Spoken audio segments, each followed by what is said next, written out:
stand by. You're on. Go on.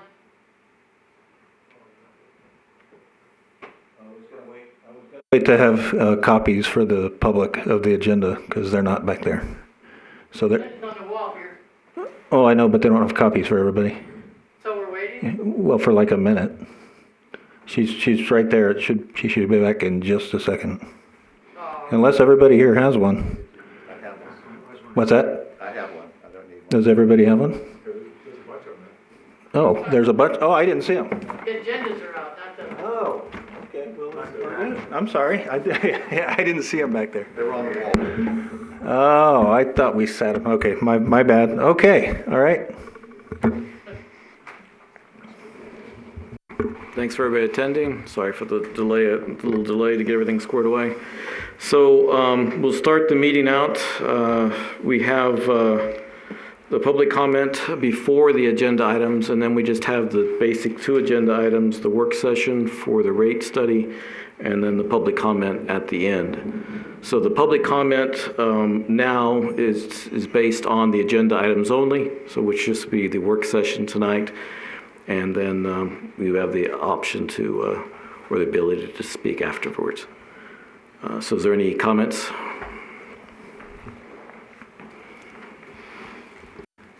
Good evening. For the record, Fred Volz. There were 2 things in looking at both the PowerPoint and also the contract that will be up before our council tomorrow night that I'm hoping our 3 consultants can address. The first one is in looking at the customer classes that were listed, we have residential, commercial, and industrial. As they will find out going through the data, we have very little commercial and industrial in Boulder City. And so what I'd like to suggest to them is that we keep, of course, the residential. We combine the commercial and industrial, which banking does very frequently in their lending practices, and then create a 3rd class that would be government. Because in this community, we have 2 very large golf courses that consume quite a bit of water. We have our parks, and we have all the other municipal uses that occur here. And even though that money is going to be paid by the public again, it would be very helpful to segment that usage and that cost into a specific category. So that's a recommendation to you to think about. The second thing is, in looking at how we're going to benchmark what comes out of the study, I'm very concerned that we have no comparable communities in this state to benchmark ourselves against. And in looking at the sample consulting engagements of the consultant, it appears that they've never done all 4 services for any one client, at least in the selective listing. They've done electric, they've done water, they've done 2 or 3 of them, but not all 4. And so my question is, in trying to come up with a baseline, because Boulder City is very unique in the sourcing of its water and electricity, who we would use and why. So I would hope that they could address that in their PowerPoint. Thank you. Thank you. Anyone else? Okey-doke. Thank you. So we'll close the first comment period. And I guess if I can have the, I'm bad with names as I begin with, and to make sure I understand the consultant's name. If you can introduce yourselves.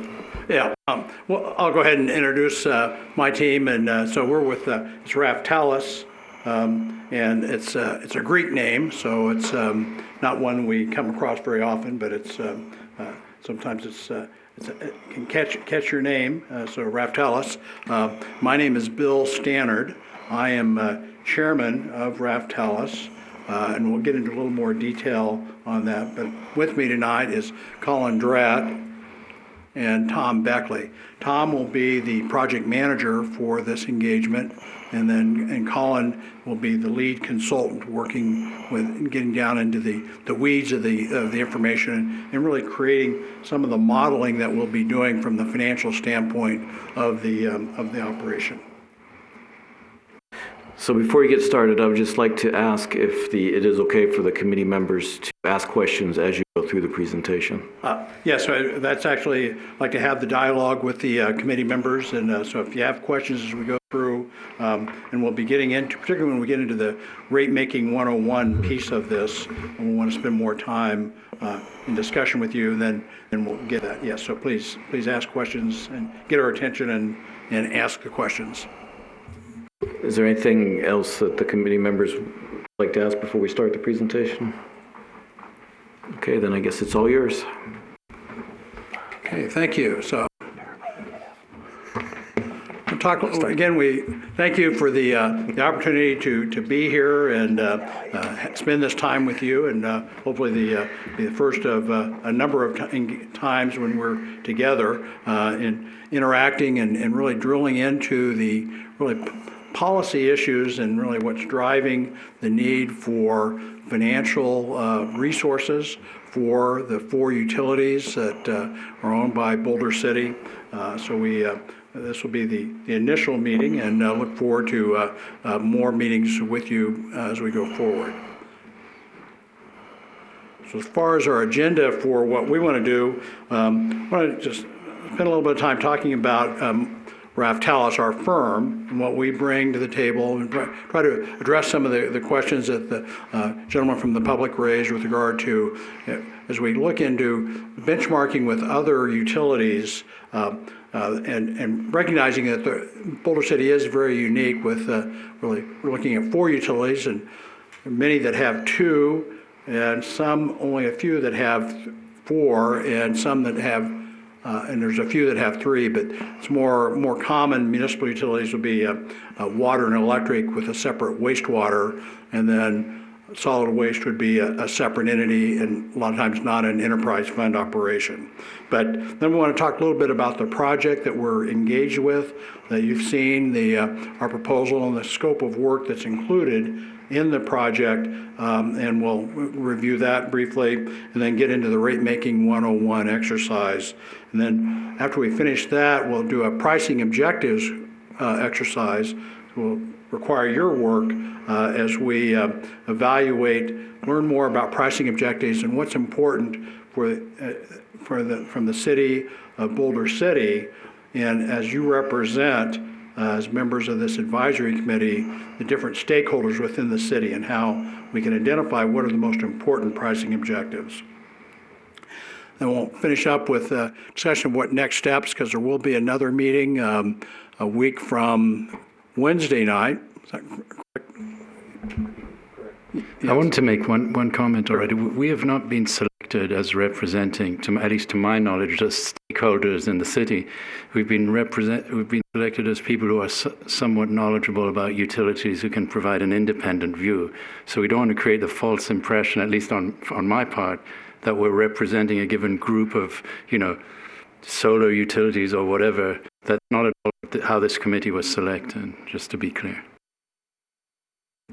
I misspoke. What I meant was, as you're all citizens of Boulder City and representing who are the owners of this utility, it's the citizens of Boulder City. So, But we do not speak for the citizens. We haven't done a consultation exercise to know what they want. I can tell you what I want. Right. As long as we're clear on that. Right. We are not speaking for the majority yet. Yeah. I appreciate that. And so from that standpoint, at least giving your perspectives and your knowledge that you bring to the table. And then, of course, we'll have opportunity with the public as well to get comments from the public through these open meetings, which I think is very valuable. And we'll get into that in a few minutes as we talk more about that process.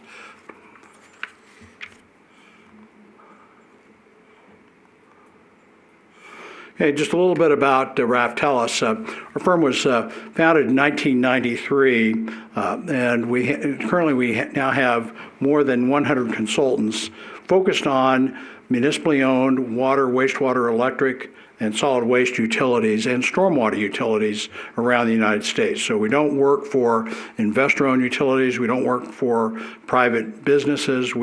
Our work is for municipally owned utilities and helping them deal with municipal issues, and particularly they're all enterprise funds, and recognizing the importance of having a solid financial sustainability to ensure that the quality of service can be provided not only currently but into the future. We've been active in, certainly, the firm started out principally in the water and wastewater field. We have a lot of activities and people that are representing different elements of the American Water Works Association, Water Environment Federation. I'm a member of the Environmental Protection Agency's Environmental Finance Advisory Board, which is one of the advisory boards under the federal law, but we provide advice to the Environmental Protection Agency. But we've also expanded into municipal electric utilities, and we have a group of people that spend even more time dealing some of those issues, and certainly solid waste as well. We also have former utility officials, people that were either retired utility executives on the staff that bring a different set of perspectives that can help provide advice to our project team as well as our clients. As I indicated, we don't do engineering work.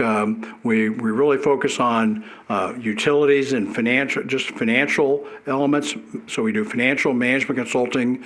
We also do public outreach, public engagement, communication activities as well. So we really want to focus on the importance of the financial strength of the utilities, and recognizing that utilities, particularly that water, wastewater, and electric, require some significant capital investment for every dollar of revenue we generate. We have to invest substantial sums into the infrastructure for the utilities to ensure service to all of our customers. So that needs to be recognized, and we need to continue to understand where that financial stream of money will come, and how do we augment, whether it's all through rates or what other augmentation of revenues can be met to help continue the investment, not only in the current O&M expense, the OPEX, but also the capital improvements that are necessary on an ongoing basis. We already introduced our team, and again, we'll be the three principal consultants, but we have others on the team as well that were included in our proposal that you'll see that will be and can augment our presentations and work here as necessary. Spending a few minutes about the project, and in particular the scope of work. Certainly we start with the initiation of the project, and certainly we getting the data and the background information on the City of Boulder City's utilities and the infrastructure, the customer makeup, the demographics of our customers, the nature of our customers, how they use the utility services, both in terms of water as well as electricity, and how that needs to be recognized in determining the cost of providing service to the various classes of customers. And certainly the comment relative to municipal is one that we've seen in the initial data that we've gotten, recognizing the municipal accounts and how we recognize those costs and the cost of serving each customer class of the system. Stakeholder engagement is certainly a very important element of not only this project, but every project we do. We believe it's essential for utilities to maximize transparency of what they do and the financial needs of the utility and where we're investing the money, and listening to the customers to ensure that we're providing the service, levels of service that the customers expect, but then maximizing the transparency of how we get to the conclusion of the basis for determining the cost of providing service, utility service, and how the rate structures can be designed to effectively recover that cost of service from the customer classes. So stakeholder engagement is a growing element of every project, and it's a lot different than it was, say, 80 years ago when it almost seemed like everyone was on a need-to-know basis. So you might have the utility engineer for the city would be making all the decisions, but no one else knew anything about how the answers were gotten to. So Times have changed, and certainly our customers expect more transparency today more than ever. The next step will be for us to develop financial plans for each of the utilities, each of the enterprise funds. So each utility fund will develop a multi-year financial plan, not only in terms of the operating and maintenance expense, but also the capital improvement programs and what our revenues are under current rate structure. We'll compare that with what our revenue requirements, what we'll be spending the money on, and project it out 10 years into the future. And we'll be developing a computer model to help and leave that with the staff so that that can continue to be a tool for utility staff going into the future. Because as we make forecasts now, we can certainly forecast out 10, 15, 20 years, but things will change. And so we need to have a tool to be able to enable to adjust and modify those forecasts as new data is provided to the utility. The next step will be financial and the cost of service analysis. The cost of service analysis is looking at what does it cost us to provide the service to each class of customer and within each utility. What is the cost of service? And so then what does it cost us to serve residential customers, recognizing how residential customers use the system, commercial customers, governmental customers, and then compare that with the revenues that we generate, and we can see what there might be a delta or a difference between the revenues and the cost of service. And then from there we get into the rate design. And so one of the objectives that we'll be doing tonight is this pricing objectives is that there's not a single answer for what is a right rate. But really want to divide that into the pricing objectives so that we understand what are the key things we want to achieve in the rate setting structure. Some communities, cost of service is the top issue. They want to recover cost of service by class, however that is determined. And so the rates are designed to recover exactly cost of service. But there are many other issues that we'll delve into in a few minutes. And as I mentioned, we'll be developing the model that we call it a rate model, but it is a financial planning tool that then staff can use and update that, as well as designing and developing and implementing new rates and forecasted future rates. And we'll have a rate study report and then presenting the results of our study to not only this group, but then to the public and to the city council multiple times in the scope of services so that we can get comments before in a draft report before it's finalized and provided to the council for their process. One quick question there. Sure. Sorry to keep interrupting. Do you know what kind of time scale you're looking at for delivering this report? We haven't really talked exactly in time scale, but I'm probably thinking, that we're looking at your schedules and how you're going to be engaged in this. So it's probably going to be 4 to 6 months is usually the time period we are looking at, but we kind of have to figure where we are in the year, when we'll be getting the audit before we know it for the fiscal 2019. We have a budget for 2020 that we're in, but then working on the 2021 budget. So then going through that process. But typically it's about a 4 to 6 month process. We'll work more with Dennis on that in the coming days. And the goal would be to try to work it into before next year's budget cycle, but some of that driver will be the condition assessment work that's being done, or will be done by other consultants that will populate some of the capital improvement projects moving forward, so that work needs to delve in and work with the rate study work as well. Okay.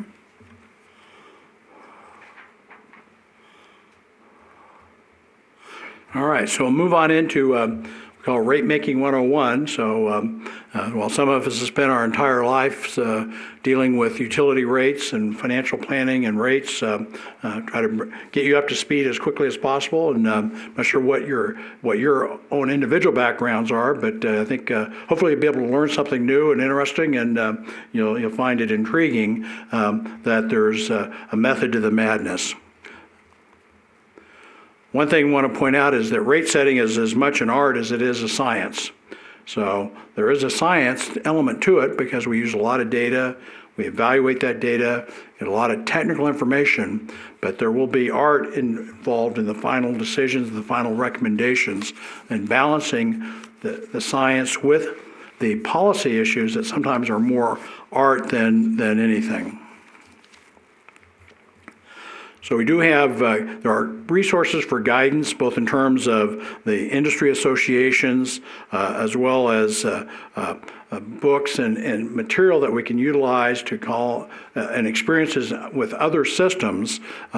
So that guidance, and then there's other resources as well, which includes national rate surveys, certainly things for water and wastewater. There's a lot more information. But there is some information about municipal electric rates out there as well. And also the bond rating agencies have metrics that they use for all municipal debt for both water, wastewater, and electric that we'll be able to rely on. And looking at those financial metrics as they evaluate when those cities and communities that issue debt to finance capital improvements, they have tools that they use to evaluate the credit worthiness of each city's enterprise fund.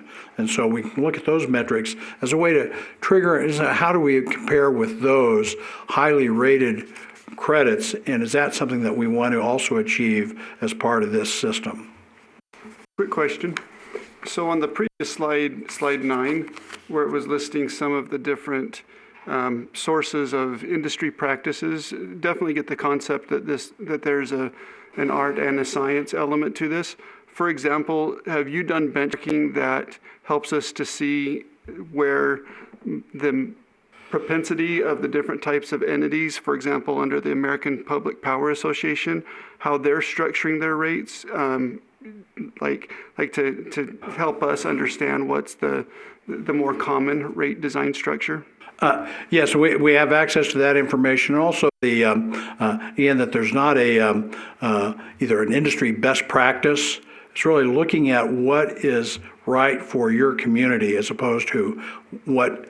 So it's really what can we learn from other communities and how they've approached their needs, and are there some things that we can learn from them to help us structure our rates, both in terms of level of the fixed service charge, what they're trying to, what relative to commodity rates, and the tiers of rates, and what kind of objectives we're trying to achieve. And so both on the electric side as well as water and wastewater rates as well. But just as a follow-up, so with this particular study, we won't necessarily see any benchmarking that says this percentage of the entities in the American Public Power Association have more of this type of a rate structure versus this other percent has a different type of a rate structure. We'll use that as a resource to, as far as, we're not going to, as part of our scope was not to benchmark what we have relative to what everyone else has on average or uniquely, but we'll rely on that information to help inform us, to help inform you as we go forward.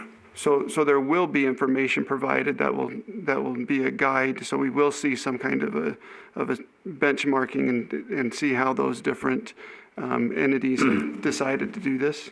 When I say benchmarking, is kind of a tough term as to what we mean by benchmarking, but we'll be able to pull example information of how others are doing some things.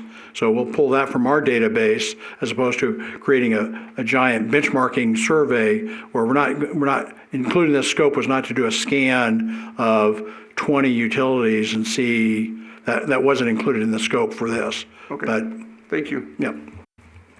Well, I had a similar question, I think, and I agree with Keith. I think that what I guess sounds like we're thinking the same thing.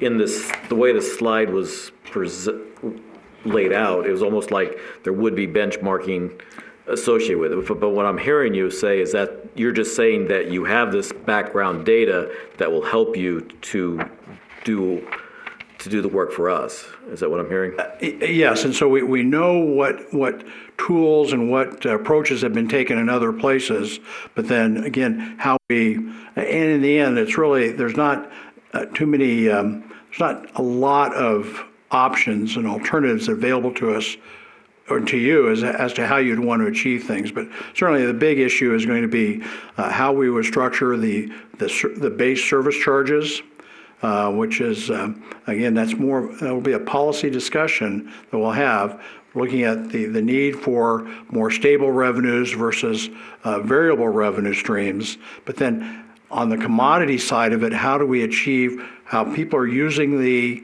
services, both water as well as electric, and what other things do we want to achieve? Do we want to promote conservation? And then can we use the rate structure to achieve that conservation?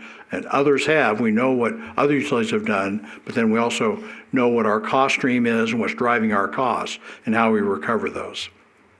So if I can jump in just real quick. So we can certainly take a look at some like-size utilities at some of the different utilities. The only caution I would give there, and I'll just throw out a couple of examples. Fallon, they operate a municipal electric utility, and they're about the same size, but at the same time they're very different. And so we have to be cautious when we benchmark. So, it's almost, even when the last rate study was done, there was comparisons made to the in-valley utilities. Well, obviously those are difficult comparisons to make because they're very different than Boulder City. So the answer is yes, we can. We just have to be very cautious. The Overton Power Districts, some of those rural electrics, we can take a look at those and look at how their rate structures are what they look like. And we can look at their operating, we can look at those things. We just have to be cautious. Service area, they may have the same population, but their service area size is different size, square miles, and so how do you manage that? And so you like to compare apples and apples as much as you can, but sometimes it can be difficult when you're benchmarking. I think, I don't know if Keith was, the same thought was, but part of what I would looked at this slide was it's sort of a comfort level. You're giving us a comfort that you have all this to go by. I think the same thing for the citizens, the comfort level that you've done something or using something to go forward that we can all understand that is more related to Boulder City. So I hear what you're saying. It's not something we want you to bring rows of data or sheets to us to say, well, we've used this data. We have this big biography at the back of your report saying this. That's not. I don't believe that's what we're asking for. But it's I think a comfort level of can you compare in brevity some way that yes, it would help. That's I think what we're trying to do. Yes. Yeah, that's a good point. I think that we'll be able to do that. And I think within the budget that we've established for this, and then if you desire and want to look at other specific utilities, we can get more information. We just need to carve out some time for doing that. But we will. I'm hopeful that we'll be able to give you that level of comfort that. We can respond to questions showing what the range of options will be available that have been used and employed in other places successfully, so that you can say, yeah, what we're going to recommend here is not something that that's never been tried before. And if I may, I think you can pretty much count on those questions where we get to that point from the public or from even this committee or the city council in the future about how do we compare. That almost always comes up in every rate study. And that's what I was going to suggest is that we don't want to do it ahead of time if it comes up. I guess it was just like I said. I if I'm understanding Keith right, it's just looking at the slide. It brought a few questions. I had a few notes myself on it, and it just brought up a few things that was a little confusing how it would exactly come in to play. And I think, as we go through, all of us can ask some things or say, is this cost comparison compared to somebody else? If that's relevant, or if you guys bring it forward in a certain way that might even it makes sense, we don't even have to go there. I think in some situations, when we get into benchmarking, we sometimes use the public or sometimes the governing body members will want more information relative to how does the operational element compare with others, the number of FTEs per customer, the number of FTEs per mile of infrastructure, both in terms of electric or water and wastewater lines. how do we compare, are we as cost efficient as possible? And sometimes that gets into some really complicated issues to be able to compare. I've done quite a few benchmarking studies over the time when, over the years, where we end up spending a lot of time rationalizing why things are different. Yeah, I guess that's what I want to emphasize. I'm not trying to add time, and I don't want a lot of comparisons. I agree that's not going to help us. I guess it's just the slide was confusing in that you had all this benchmarking, and then I guess the other thing too was, okay, benchmarking and making sure we understood it was related more to municipality and an at cost and not for profit issue than make sure it definitely wasn't at a profit type, comparing it to a profit based benchmarking. So that's some of the things, and maybe it's just sort of a comparison. You don't have to go down a rabbit hole trying to compare apples and oranges or fruit salad, but you might want to just sort of give a little bit of background. Sure. Okay. Thank you. Okay. And on to, when you think about goals of rate setting, really you want to design a rate structure that will generate sufficient revenues to meet the operating expenses as well as the capital expenses, as well as to provide adequate reserves for the insurance of managing risks of the utility going into the future, and also those to plan for future needs and what are those reserve funds that will either be required by any debt that's outstanding or city policies. We'll look at the city's financial policies will be really informative and instruct us as to what those minimum levels will need to be made. We want to be able to really look at, again, maybe some industry best practices, but that's what we've already talked about, some of those benchmarking, but so that we're not doing something that's never been tried before and be a guinea pig in something new and different, unless the city desired to try that. But then looking at when accomplish utility and stakeholder objectives, and we'll get into those. What are those objectives? Because it's more than just one or two things. We have to look at the wide range, or everything from affordability issues, which is a growing concern around the United States, and how do we deal with customers that are, because the prices of utility service can start to be challenging for some individuals, and how do we address that? Can that be addressed through a rate structure, or are there other programs if that is an issue of concern in a community? And then certainly the rate structure ultimately needs to be defensible in case a customer challenges it, which in this case it's more often that large industrial customers will challenge a rate structure that's adopted and say that it's unreasonable, that they are paying more than the cost of service. And so that we want to be able to defend anything that we do. So really quick on this slide, I wanted to especially just point out, as it relates to generate sufficient revenues, when we met earlier in the month as a committee, we received some information regarding the budgets for O&M and other aspects. And one of the things that was peculiar to members of the committee was that we saw line items that would have transfers in and then transfers out. And I know that's more of a budget topic versus a rate structure topic, but just want to make this group aware that would be something that we would want to understand, how the rate structure is helping to potentially mitigate the need for doing transfers in and transfers out, for example. Well, as we develop the financial plan, we will drill into all those elements that are from the city's policies and procedures and those budgetary drivers and what those things are, where the transfers in and out. So we know we have some beneficial revenue sources that from the solar leases and land sales that can help offset some of the utility rate needs for capital improvements. But how do we be able to present those in a way that's understandable, so people can see that, yeah, here's the cost, and here are the sources of funds that can help mitigate those costs, and where the money has come from or gone to. So certainly, I think some of the what's common transfers out a lot of times are for support services provided by other city departments, that the enterprise funds are typically charged for those support services.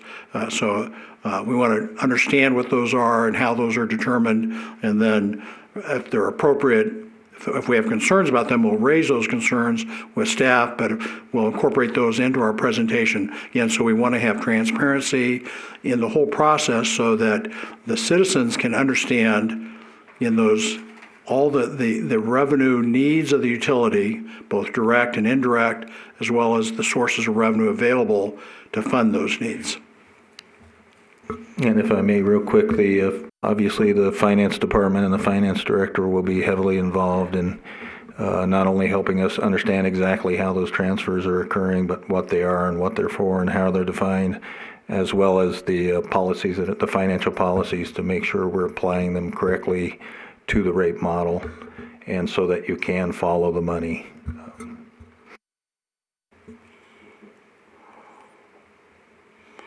And before I turn this over to Tom, I want to kind of end with recognizing who are the stakeholders. There are a lot of stakeholders. There's certainly, most importantly, is the citizens and the ratepayers. They're a key stakeholder. We provide them service. Are they getting the level of service that they desire and or demand? And what are their concerns, and how do we understand what those are, and can we address all of those within the cost of service and rate making element of this project? But then if we have some outstanding revenue bonds, so the lenders are one of the stakeholders as well. We've made certain commitments to the people that lent us the money, and so we have to comply with those requirements, the deal that we made with them. But then going forward into the future, will we borrow money in the future as well? Do we need to leverage our revenue stream to accelerate capital improvements? But that's really driven by the long-term capital improvement needs of the utility and all the utilities, and certainly the asset assessment project will be an important element of information that will feed into this study as well as into the future with the tool that the staff will have at the end of this. But there's a lot of other stakeholders as well. Certainly the voters, the governing body, the policymakers, the employees of the utility. So how do we address all those needs of the utility and all the stakeholders, and make sure that the stakeholders to the maximum extent understand what the basis for decisions are, and that there's a basis for those decisions. So, how do we accomplish this? How do we hit our mark? So when we think about the rates setting process, there's basically 5 steps that we go through as demonstrated by this pyramid from bottom to top to get to the final pinnacle, the final answer. Identifying financial and pricing objectives. So part of that is going to be the exercise we're going to do with you tonight, which is to ask you to kind of give us your direction on what you believe are the most important pricing objectives. And then we'll talk about how this will incorporate into the process in the very last step. Then the next is identifying the revenue requirements as well as demand projections. So revenue requirements is how much money each utility needs to provide reliable and safe service. And then demand projections are important because ultimately we need to know how much do we think we're going to sell of our services over the coming years. So these are the 2 key pieces that we need to do a multi-year financial plan for each utility. Then we'll allocate costs, and I'll talk a lot more about this here in a couple minutes. But basically this is a key step in the cost of service processes, allocating costs, figuring out when we look at the total revenue requirements for each utility, exactly what do those revenue requirements go to? And again, I'll give you a lot more details on this here in just a few slides. So based on that cost allocation, what we'll get is what's called cost of service. And this is how much does it cost us to provide service for each customer class that we identify. And so, here, customer class will, likely include residential, commercial, and or industrial, maybe as one group. We'll look at municipal because that's already something we've had discussions on. And then we have some raw water customers, and then other types, any other customer classes that we think are, may be important to distinguish between how different customers may use our services differently and have different costs of service. Then based on the cost service, we'll look at rate structures, and we have design a rate structure here. That should actually probably say design rate structures, because what we'll do is we'll look at different rate structures. And then what's important here is step 5, assessing the effectiveness in addressing the pricing objectives. So we may look at one or more rate structures for each utility. And what we'll be able to do is take the exercise we're doing tonight, the exercise we're doing in step 1, and then assess different rate structures against these pricing objectives. How does a rate structure meet these pricing objectives? Because the challenge is, as Bill mentioned, is we have these multiple objectives and there's multiple rate structures, and there's no way to perfectly address all of the objectives with a single rate structure, so we have to decide what's most important to us. And so that's what's important about the exercise we'll do tonight, and then we'll come back to it at the very end of the project when we actually say, here's the answer, and here are the rate structures that we can use, and here's how each rate structure addresses our pricing objectives, and understanding that the give and takes of different rate structures.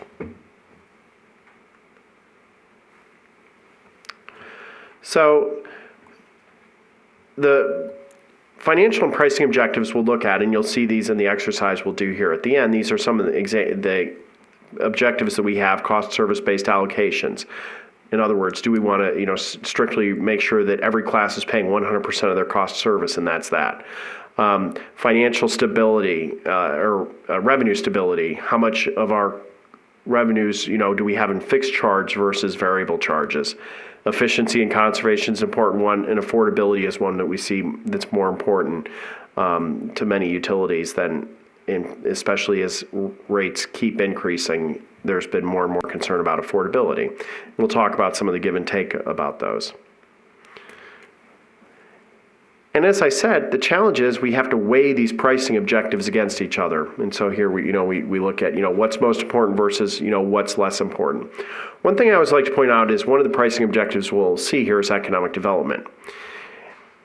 And I always like to emphasize that we are talking strictly about utility rates here. So when you see economic development here as a pricing objective, what we're saying is it important to have utility rates that promote economic development? Because I always like to make it clear that we're not saying economic development isn't important to a community, but rather, do we want to structure our utility rates to promote economic development? So the next step is to determine revenue requirements and demand projections, because we want to make sure that our rates generate sufficient revenue to ensure proper operation and maintenance of the utilities, system and renewal and replacement, targeted debt service coverage requirements, as well as maintaining appropriate reserves, having the right cash balance to protect us in case of a rainy day. Sounds like it might be raining out there today.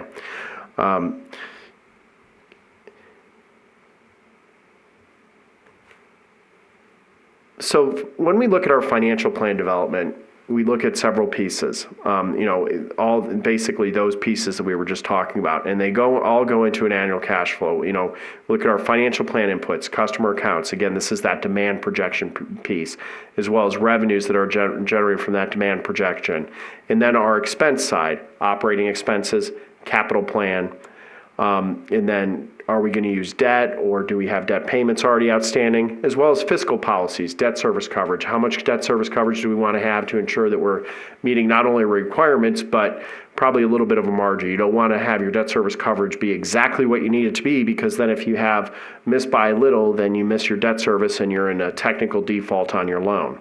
And how much cash reserves are appropriate for the utility to have for rate stabilization, capital reserves, and other requirements. And these all go into, what is our annual revenue requirement, which is the base of the financial plan. How much money do we want each of our utilities to generate?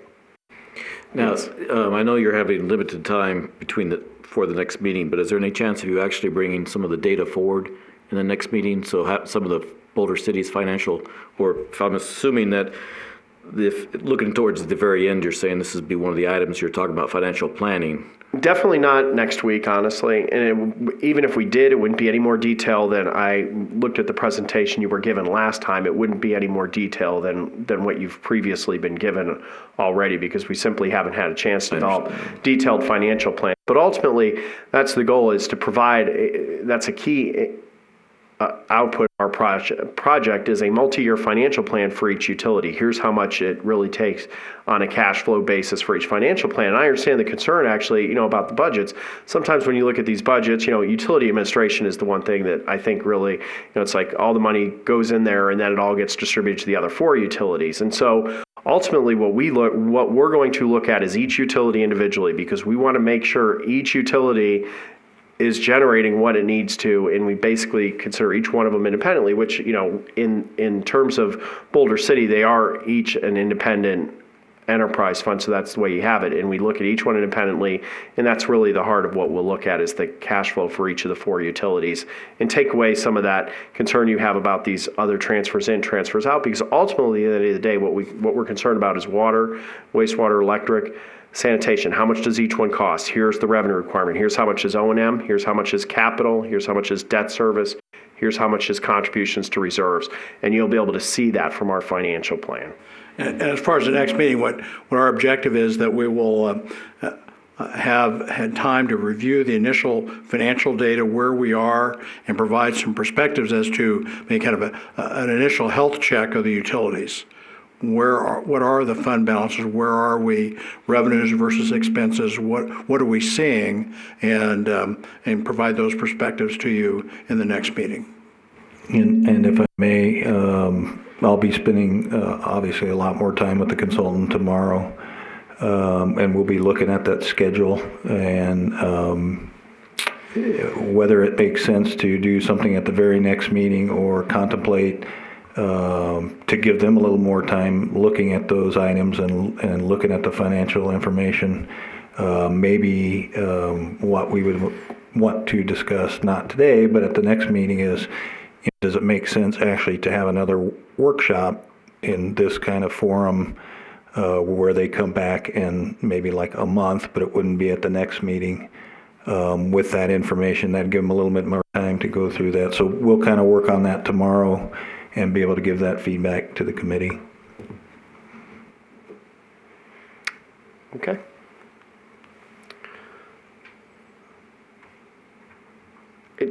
And so when we're determining revenue requirements and demand projections, some things we look at: reserve levels, I've already mentioned, debt policy and covenants, capital program financing, mix of cash, and here it's mostly cash, as opposed to a lot of times we'll be looking at, do we need debt financing for specific capital financing needs, and affordability programs. Do we need to fund affordability programs, or will we try to do it through the rate structure? Does that need to be a revenue requirement, or will we do it through the rate structure? And then growth policies, and we're well aware of what the feeling is towards growth here in Boulder City. So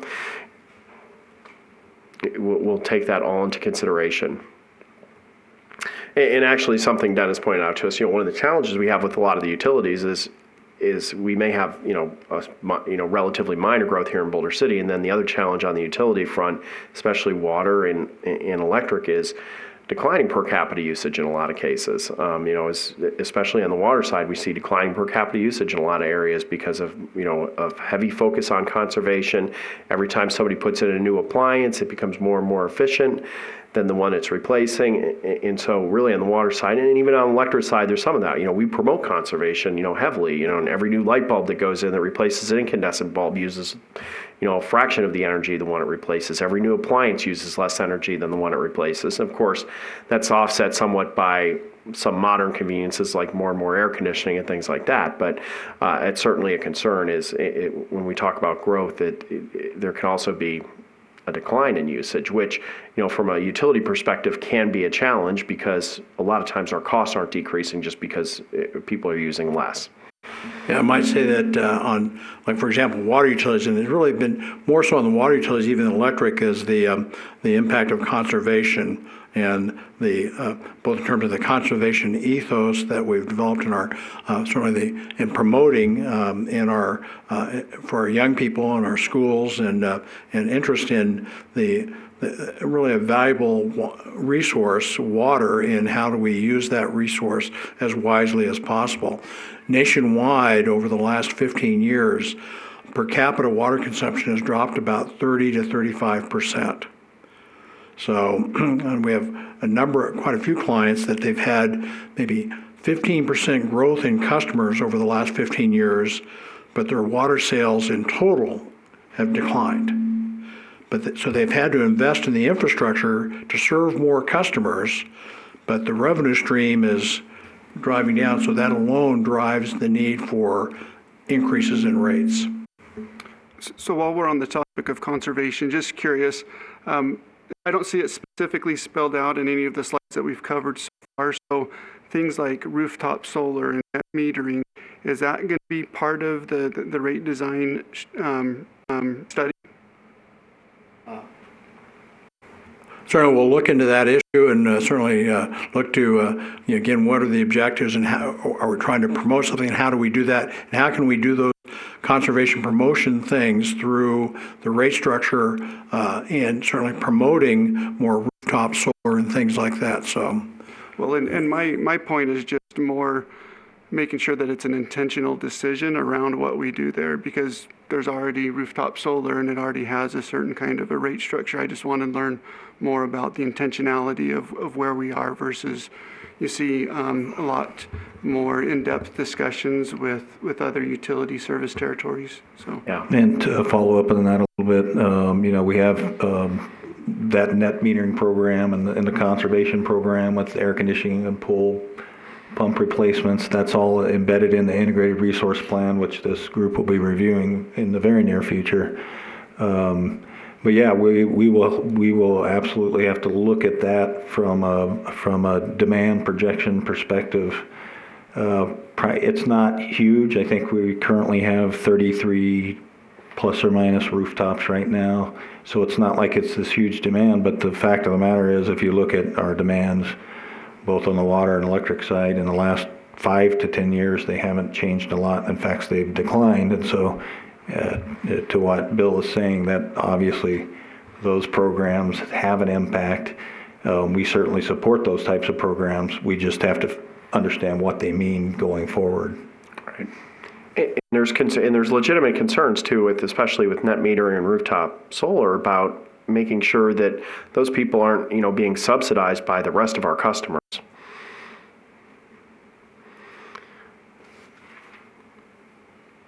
So next we're going to talk about cost service concepts, and we'll get into some of the things that I promised I would talk to you about, especially allocation of costs, and this is some of the more complex part of what we'll undertake. So what is cost of service? I've talked a lot about revenue requirements. We'll determine revenue requirements for each of the 4 utilities. And then we'll look at customer classes and their use of the utility system. So we'll look at what data we have in terms of how different customers are using the classes. And we may even look at some right now that are treated the same, but we want to make sure that we, look at them individually. Somebody mentioned commercial and industrial. We will want to see, do those need to be separate or the same?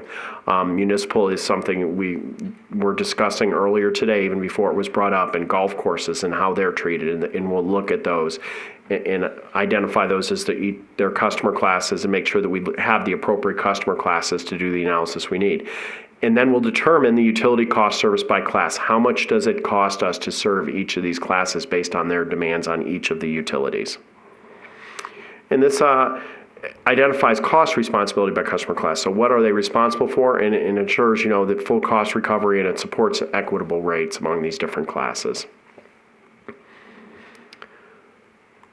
So the allocation of costs that I said that I promised you I would talk more about. So the cost service rationale is that the cost to serve each type of customer is different due to their unique demand patterns.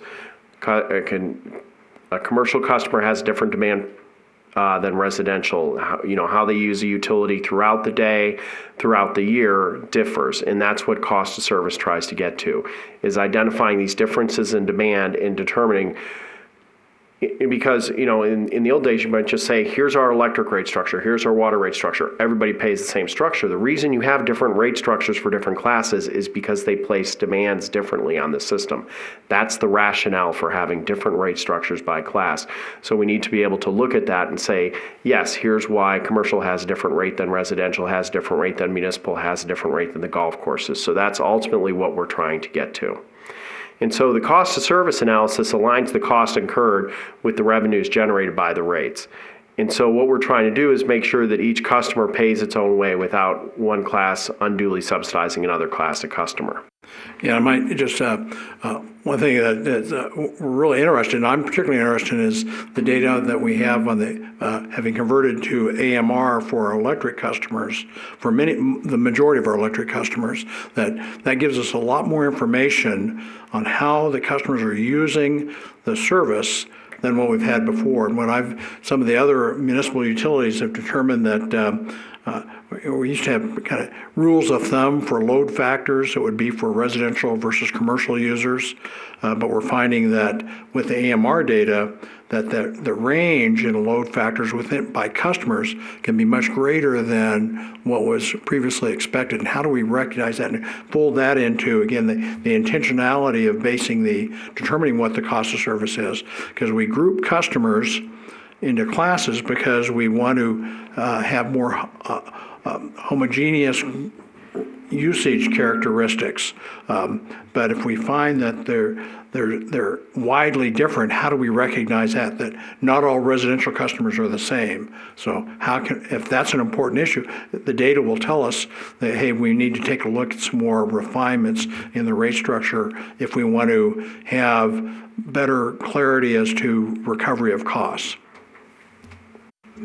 Dennis, how much info are we collecting our revenue meters electrical right now? I don't think we've got that many line items in there.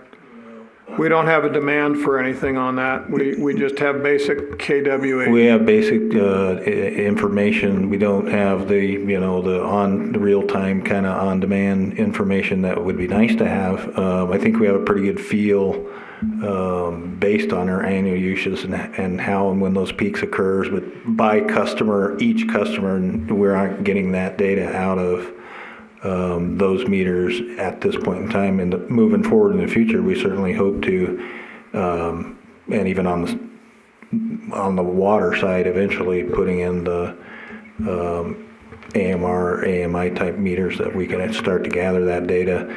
That's something that's obviously highly promoted on the conservation side of the equation, and that data becomes important both from a conservation perspective and a rate setting perspective. Yeah, so the consultants are going to have very limited data on their AMRs. That's what I was getting to. They'll be able to take a look at commercial, and they'll be able to take a look at the demand and usage information prior to putting in the new meters, and what does it look like after the new meters are in place. But delving into the peak demand charges and the peak demand periods and some of those. On our feeder circuits at our substations, do we have demand meters on each individual feeder? Yes. So that might be able to gather data by neighborhood. But I don't think. But even then, it's not going to be as good as if we were getting real-time data off the meters. That might be something to consider in reprogramming the meters, basically statically, not pulling the meter out, but you could actually shoot that information into where it opens up some more avenues for collecting data. Thank you. Yeah, because I think going forward, talking to Silver State, exactly. So having that information, depending on what service charges we're paying, might make a difference to make sure that we have the proper information of what the city is actually using. If they're using that information, or if assumptions are being made on our demand and stuff like that. We have real good. They have real good data on the peak demand periods that we're drawing off of Meade substation. So that it's really down to our individual customers and the data we have with those. Okay. So these next few slides, I'm going to talk about cost allocation. There's a lot of information on these next three slides, so I'm going to kind of give you an overview of each one. And basically, it's the three, it's water, wastewater, and electric, how we go through this cost allocation process I've been talking about. That's the heart of cost to service, determining cost by customer class. So when it comes to water, and basically they're all this, they have many of the same words, just different functions and then cost components. So when we talk about water, we allocate cost to different functions. And when we talk about functions, what I'm talking about is supply, transmission, distribution, storage, fire protection, if we have direct fire protection costs, which is, typically like maintenance of actual fire hydrants, meters and services, customers, and then admin and general costs. And then each of these functions is allocated to different cost components. And for the water utility, the cost components we typically use are based on what's called the base extra capacity method. And these are base, which is your average day usage, maximum day usage, maximum hour usage. And then you have meters, bills, readiness to serve component, as well as fire protection. And these are where we see differences between customer classes. The different customer classes use the different cost components differently, and that's really the heart of cost of services. How do different customer classes use these different cost components differently? And so based on that, we get to service costs, which is billing, collection,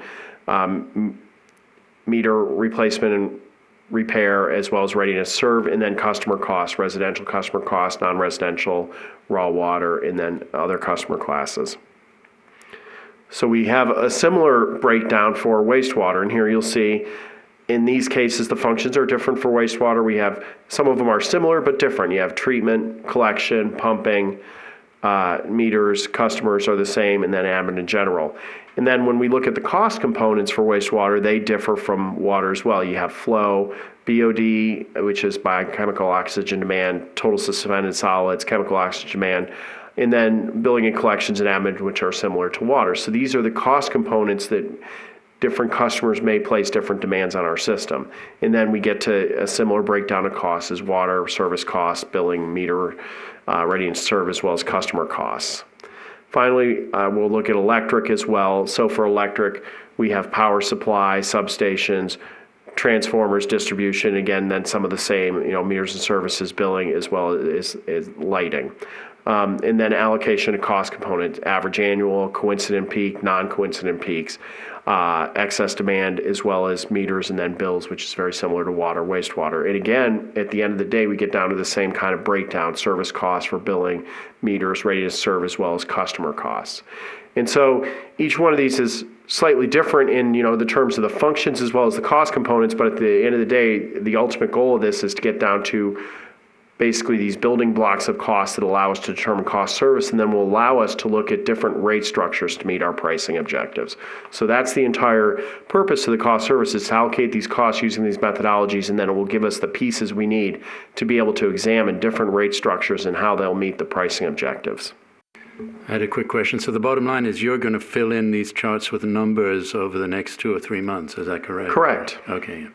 And we'll know how many dollars are in each of these buckets, because ultimately what will happen is each of these light blue buckets on, for instance, this electric one will be filled with a certain amount of dollars. And it's really, so I talked about the total revenue requirement before, which is made up of kind of those big pieces: O&M budget, capital, contributions to reserves, debt service. And then we'll break down those revenue requirements into these buckets. And basically each row of buckets here will equal your total revenue requirement. So we'll know our total revenue requirement by function, total revenue requirement by cost components, and then broken down in each of the pieces at the bottom. And also with the timeline, I guess, because all these numbers are changing with time constantly. So you'll say this is it for a fiscal year or something? Yeah, and we'll use the data that's available to us now, which is, right now the 2020 budget, and maybe towards the end of the project we'll update it with 2021 budget, the CIP. But also an important component that Bill mentioned was one of the deliverables of this project is a model that can be updated in the future. And this is important because then you can see, 3 years ago, this was the report, and we thought things were going to look like this. And one thing that we always promise our clients is things will never turn out exactly how we think they will. Either our costs will be different, our demands will be different, everything will be a little different. Hopefully we're close, but everything will be different. And things, will change, and it allows you to look at, how things have progressed compared to how we thought they were going to progress. So you provide uncertainties then with these numbers. You'll say, we think it'll be this plus or minus this. We can look at different scenarios, say, what happens if demand goes down, or what happens if costs go up? But ultimately, at the end of the day, we're going to have to arrive at a single rate structure that we think properly balances the risks, with the potential, where we think we're going to be. Now, did I misunderstand? Are you going to do historical and budgeted, or are you just using 2000? We look at historical only to make sure, to kind of look at what we think is going to happen in the future. We always look back, but we're not going to do cost of service in the past. We will have that information in our model to provide a baseline, especially for when we look at how do we think costs are going to increase in the future. We always look to like to look at how costs have increased in the past. And demand is the same. Demand's probably even more important. How do we think people will use our system in the future? We like to look at, how they've used it over the past several years. Actually, I think because some of the numbers we've had the demand has changed less than the financial numbers have. So the historical numbers have been lower than the budgeted numbers. That's why I'm a little concerned with that. If we're going to go based on budgeted numbers, that might not be totally accurate. Right. And that's always a challenge. And sometimes that's what we have to look at is, sometimes in a challenging term, it can always be conservative. We'll project rates in a conservative manner, and then some people will say, well, what does conservative mean? Usually it means, well, we'll set rates maybe a little higher than we think we need just in case. Whereas engineers, they'll come in and they'll do something conservatively, which means that they're going to over-design things compared to what they need. But ultimately, what we're going to arrive at is an answer that we think, balances the risks. This is a reasonable assumption, understanding that things may not unfold the way we think they will. And they almost never do unfold exactly as we think they will. I've got one real quick question on slide 23. These charts, water cost of service, is this just a generic form that we're using, or is this particular to Boulder City? This is relatively generic, but it's what may change for Boulder City is some of the, we may have different functions, more or less functions. For instance, here in this one, we have supply and plant, but here we purchase our water. So actually those two are combined, for example, here in Boulder City. The ones that are allocation to cost components, those are pretty standard because that's the base extra capacity method. So I would expect they'll be similar. It's possible we may have, an additional one that's specific to Boulder City, but it's less likely. This is based on industry standard methodologies, but ultimately we can change these to reflect, the uniqueness of the Boulder utility as necessary. But these should be pretty similar to what we see here. I would like to insert one more under customer costs, and that's the reclaimed water that we sell to construction firms out in the El Dorado Valley. Yeah, and that's actually one we've had specific, that is one we will be taking a look at. Of course, reclaimed water is an interesting one because it actually shows up both here as well as wastewater. And reclaimed water is actually, you're right. That is an important one that we've actually had discussions with city staff about and is actually a little trickier because it actually touches both water and wastewater. Well, then it could be considered an asset for wastewater because it is a sellable commodity. So that'll offset our wastewater cost. And you run into, especially because sometimes in some cases you end up having to treat it a little more than you otherwise would if you want to use as reclaimed. But we'll get into those details with city staff, make sure we understand how it's being treated and how we want to recognize those costs. Because that's always the challenge. Part of the challenge is how much credit you give wastewater for that reclaimed water. It's like, you can make the argument, well, if we didn't take it, you would just dump it, in the desert anyway. So, but, and at the end of the day, it's a zero-sum game for water, wastewater combined. It's really, how do we want to recognize them separately? All right, thank you.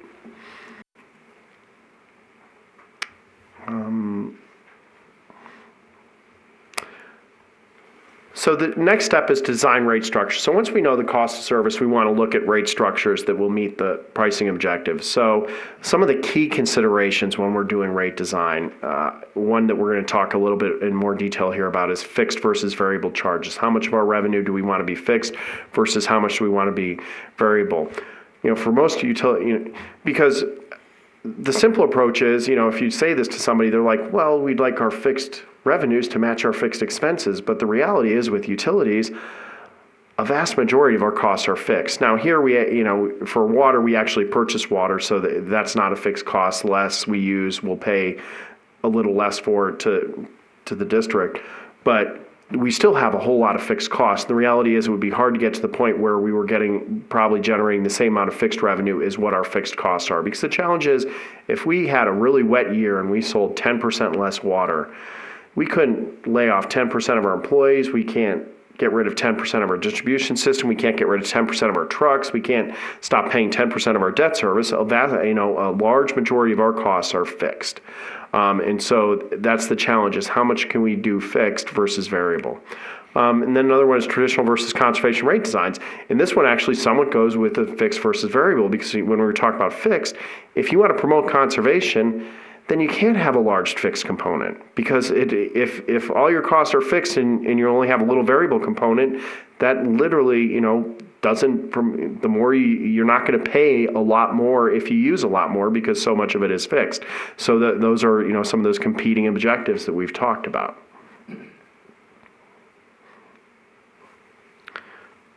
So, and I've talked a little bit about this already. I tend to get ahead of myself sometimes. Is the two pieces that we have: fixed charges versus variable charges. Fixed charge, we like them because they're stable revenue. That's good for us. However, we have to be careful because it impacts our lower volume users, and it may discourage conservation, as I said. And like I said, the rationale here is the system is available regardless of use. This is kind of the readiness to serve argument, is regardless of how much somebody's using, we've built the capacity to serve them, and it's available for them to use. And one example I like to use is if you have a customer who, this may be more common than not here in Boulder City, is if with snowbirds, is a customer who is connected to our system but has no usage for a month, they still receive benefit of being connected to our utility, even though they've decided not to use it in a given month. And so we would like to make sure that they're paying their appropriate share for us having the system available for them, ready to use, even when they're not using it. And then variable charges are less stable revenue, but it encourages conservation, and customers who use more should pay more. And I think we all agree with that as well. So you can see there's very good arguments being made for both of these, but that's really one of the key balancing acts that comes into play, that goes back to what Bill had said. This is as much art as science, because there's no exact right answer here. One of the most common questions I get, I was at a conference in Chicago a couple weeks ago, and I got asked this question a couple times, is how much of our revenue should be fixed? People would like just a single answer, and it's like, what percent? Because in a lot of utilities have done it like that, because one of the guys who has asked me, he's like, we used to be at 15, and I'm trying to get to 20. And he's like, what's the right number? There is no single right number. And so this is something that we'll look at our pricing objectives, we'll look at how our costs are generated, and then we'll work through the process to determine what's right for Boulder City.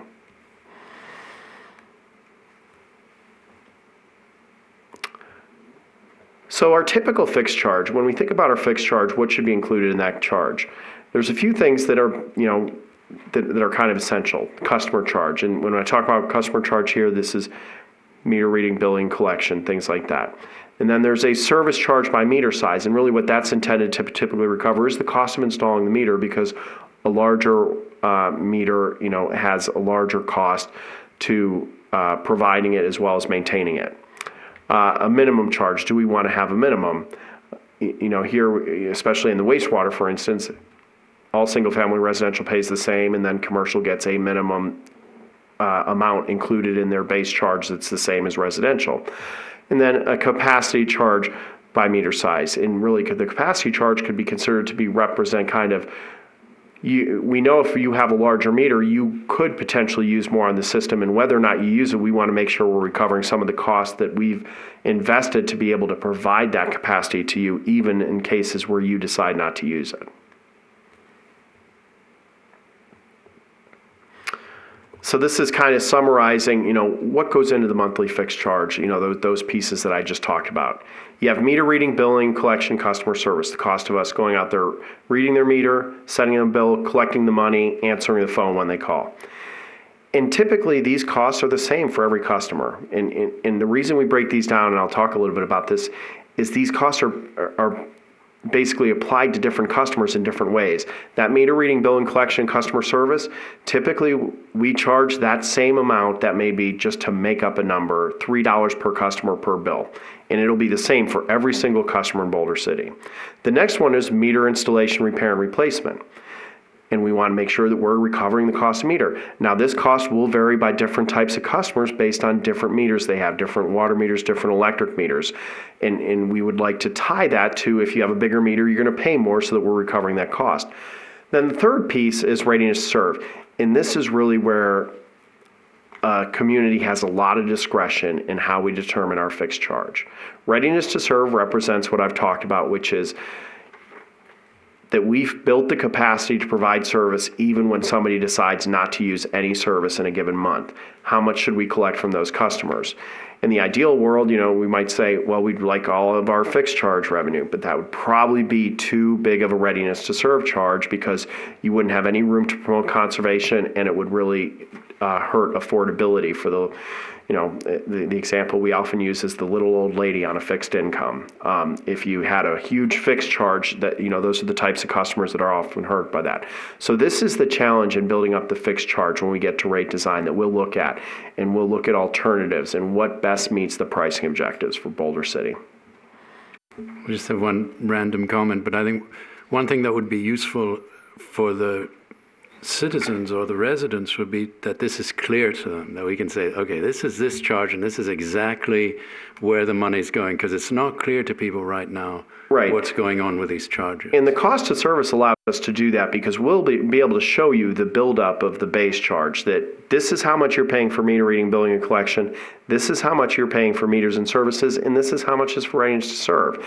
And at the end of the day, from my perspective, when we're going through this process, at an absolute minimum, you would like that fixed charge to be at least those first two pieces. Like I said, the readiness to serve is really where the discretion, the art of rate making comes in. How much can we really? Some of us would like it to be more because we'd like fixed revenue to equal, our fixed cost. But some of us would like it to be less because we want to promote conservation. We want to be mindful of affordability concerns. And so that's really, that third piece is where there's a lot of discretion and where, we get into a lot of discussion on where we want to end up as a utility.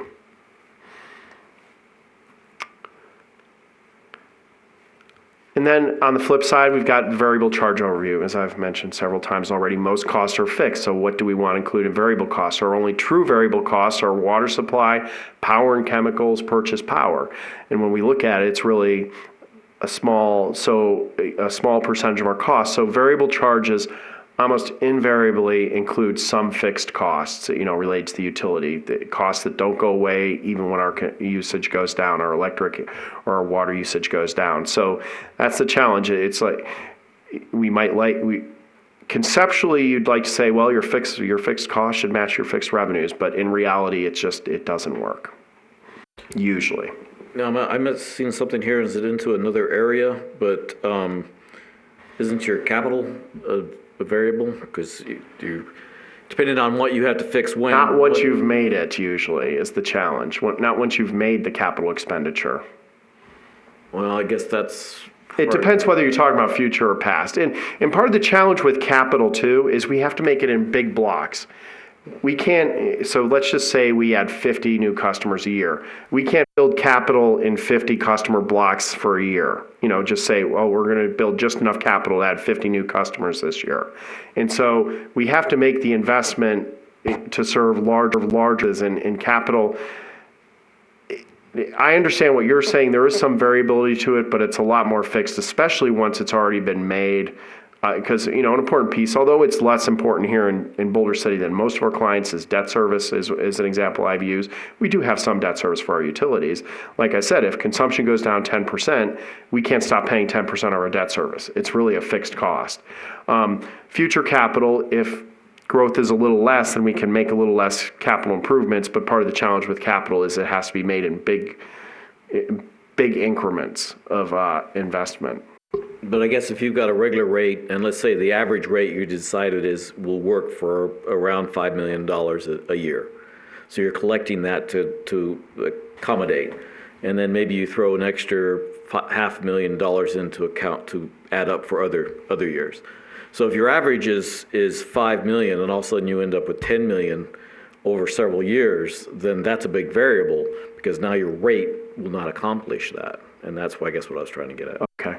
Yeah, and I think just some utilities trying to address that issue and the need for reinvestment of their aging infrastructure, they will set that as a fixed charge as opposed to a variable charge, because they know what they're going to spend. So then the only thing they say, well, gee, we need to raise $3 million a year, so we're going to do it based on meter size, and that's how we're going to recover it. Or they'll say, well, that's too much, so let's only spend $2 million a year. But then they're balancing, what do we need to invest in to make sure that we can provide the service? Because if we don't make that reinvestment, then it increases our risk of service outages due to failing infrastructure. So how do we balance that? Yeah, I guess so going forward, I think the big issue is how good of an idea the city's going to have for the priorities. Because I guess my concern is we've had the last 2 years, if not the third, we've ended up with a $12 million capital budget, and we didn't start off that way. So we ended up indicating that was a priority. So that's where I'm trying to, so you ended up with a big variable. Now Boulder City has had the capital to cover that, but if we would have that where we're still not positive what our main infrastructure has to be replaced within the next 5 or 10 years, then we don't necessarily have the variability of, are we looking at a $5 million budget or a $10 million budget per year? And as we dig through some of that historical information, we're looking at a combination of what was approved in the capital improvement plan, what actually got done in the capital improvement plan, those priorities, because a part of that challenge is, how much work are you actually going to get done on that budget, and trying to be as accurate as possible. And I think what we've seen is historically we haven't done maybe a goodest job as not only tracking it, but actually getting those projects out the door. And so that will be part of this process. And if we recognize, these are the priorities, but we don't have the resources to get them done in these years, then we'll look at those options and have that discussion with the rate consultant. Because if it's flat, we can't get them done, then we need to look at what does that mean from a risk perspective of not getting that done. And can that be pushed down the road a little bit in the capital program? Can it even out some of those annual expenses on the capital program and minimize some potential rate shock? Okay. That's a discussion, and we're going to have a lot, obviously, with this committee and with the rate consultant. Okay. Next, I'm going to talk about different rate structures and kind of the evolution of rate structure. So the simplest rate structure that used to be more common, and is still used in some places, is a flat rate, which is just, in this chart is just somewhat made up, but a monthly bill of $20 per customer. In this, it could still be used where your customers all homogenous. Say you just had a small community that was mostly single-family homes, you could just say, we're just going to charge $20 per month. Avoids a lot of complexity of metering and things like that. However, it doesn't promote conservation. It's not necessarily affordable for essential use. But in fact, we do this for our single-family residential on the wastewater side. Everybody pays the same regardless of use. And so it's something that, in a way, we even have here, at least for a small subset of our customers. Next is the uniform rate, which in what we mean by uniform rate is that there's a uniform rate for volume usage or electric usage, basically meter usage, whether it's water, wastewater, or electric. So you might have a base charge, and then you have a uniform rate for all usage. So regardless of how much you use, you pay the same rate, whether you use a little, whether you use a lot. So this, at least in one sense, this promotes conservation by charging you more the more you pay. However, it has a relatively weak conservation signal and still may not be affordable for that essential use. Next, we get into a seasonal rate. And what we mean by this is we may charge more for a certain season of the year. This is probably less applicable here in Boulder City, in all honesty, although it's still a lot hotter in the summer than the winter, and so there could still be some, but this is sometimes used in more temperate climates than Boulder City, and this promotes conservation a little stronger than that previous rate structure. However, one of the challenges is when we start to get in these structures, there's even more revenue instability. And what I mean by this is if you have a cool, wet summer, then your revenue can really get hurt because you're really depending on that seasonal revenue even more so for more of your revenue requirement. Next, we have inclining tiered rate. And basically what this means is the more you use, the more you pay for each block of usage. And this is a structure that we have here in Boulder City for our water usage already. And this, is more of a promotes conservation. It can be more affordable for essential use because you can price that essential use even lower than you otherwise would. And there is a cost service justification for that. It is not us giving those people money that they don't deserve, but rather it's based on cost service, which is even in the summer, if you're only using 1,000 gallons per month because you're that little old lady on a fixed income and you're only using it to wash your dishes, go to the bathroom and bathe yourself, you may only be using 1,000 gallons a month of water, and this really prices those customers affordably and within cost of service. However, the challenge with this one is that the blocks are fixed. We have, say, 0 to 10, 10 to 20,000 gallons. So the next evolution is what we call the excess use rate. And the excess use rate is similar to that inclining block, except the blocks are defined by each customer's individual usage. And so this promotes conservation, it's affordable for essential use, and it really provides fairness among different customers. And what I mean by different customers is you may have a large family that even during the non-seasonal period is using 15,000 gallons a month for indoor usage. It's crazy to me, but I've seen it. And so it really helps price that better. And then finally, the extreme is water budget rates. And water budget rates have been used somewhat here in the Southwest, and this is based on determining how much water each customer we think should use based on how many people live in their household, how big their lot is, how much green do we think they should have. And it's really saying, here's what we believe you should be using, and we'll price what we think you should use for essential indoor usage at the lowest rate, what we think you should use for responsible outdoor usage at a higher rate, and then there's excess usage. What we think is excess to your responsible usage will be priced at the highest block. So when we look at considerations while evaluating these alternative structures, we're going to look at the pricing objectives exercise that you're going to do for us. Revenue generation risks. Like I said, one of the challenges with some of these later, some of those later rate structures is it puts more emphasis on those higher blocks, because if those rates are a lot higher, you can depend on them more to meet your revenue requirements. So if you have a cool, wet summer, you're more likely to miss your revenue generation by a lot more money, and then you'll draw into your reserves. So the way you have to offset that is you may need to have higher reserves if you go with one of those rate structures that has higher potential shortfalls. Data availability and reliability. One of the challenges with that water budget rate, I said at the end, is you need to know how many people live in each house, which is a challenge, but usually people just assume it's 4, and you say, if you have more people come in and tell us, and you take their word for it. It's not. It's a somewhat imperfect system, and you use aerial imagery to determine what their lot size is, how much we think they should be using for responsible outdoor usage. So the final step of that pyramid that I talked about at the very top is assessing the effectiveness of addressing pricing objectives. So like I said, ultimately, as part of our project, we'll develop potential rate structures, and then we'll compare them to these pricing objectives that we're going to have you do for us. And so we'll be able to say, here's, just to use an example, we might come back with 2 water rate structures and say, here's 2 different water rate structures that we might consider here for Boulder City. Here's one, and we think this addresses these objectives pretty well. However, it's not as good at addressing these objectives. Here's another, and it addresses these objectives, but it's less good at addressing these objectives. And we can look at impacts on specific types of customers, look at the little old lady versus the large commercial business, and how these different rate structures impact different types of customers. And that's ultimately, how we make these decisions. Here's what we want to move forward here in Boulder City.